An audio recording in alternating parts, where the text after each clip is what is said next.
Banyak orang mengenal Yudas Iskariot hanya sebagai murid yang mengkhianati Tuhan Yesus. Namun ternyata, banyak fakta dari tokoh ini yang menarik untuk kita ketahui.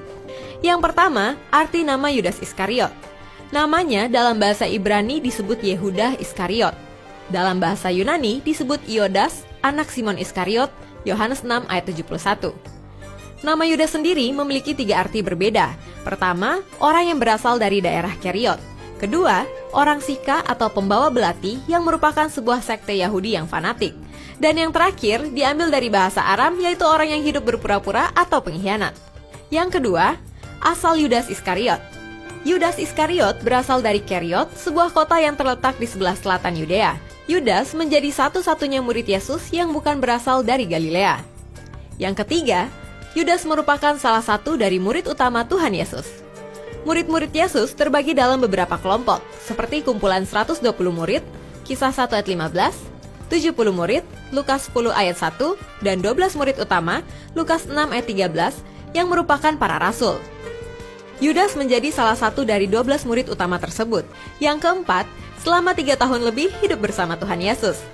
Yudas melakukan pelayanan dan hidup bersama dengan Yesus selama 3 tahun lebih. Itu berarti Yudas mendapatkan kesempatan untuk melihat langsung mukjizat yang Yesus kerjakan. Yudas melihat langsung kuasa Allah yang terjadi di dalam pelayanan Yesus, dan Yudas melihat langsung nubuat-nubuat Yesus yang tergenapi. Yang kelima, murid yang dipercayakan sebagai bendahara. Selain menjadi bagian dari 12 rasul atau murid Yesus, Yudas juga dipercayakan tugas pelayanan yang sangat strategis dengan menjadi bendahara. Yohanes 13 ayat 29. Namun, lagi-lagi Alkitab mencatat, justru Yudas jatuh gara-gara hatinya terikat pada Mamon. Ia sering mengambil uang yang disimpan dalam kas yang dipegangnya. Yohanes 12 ayat 6. Yang keenam, sosok Yudas Iskariot bukan penulis kitab surat Yudas dalam perjanjian baru. Penulis surat Yudas ialah Yudas saudara Yakobus. Yang ketujuh, ciuman Yudas. Yudas Iskariot mengidentifikasikan Yesus yang ingin ditangkap oleh para prajurit dengan cara menciumnya. Matius 26 ayat 48-49. Kejadian itu dikenal sebagai ciuman Yudas yang terjadi di Taman Getsemani setelah perjamuan terakhir. Yang kedelapan, menjual Yesus seharga 30 keping perak. 30 keping perak adalah bayaran yang diterima oleh Yudas Iskariot ketika ia mengkhianati Yesus. Matius 26 ayat 15. Uang itu ia peroleh dari imam-imam kepala yang membenci Yesus.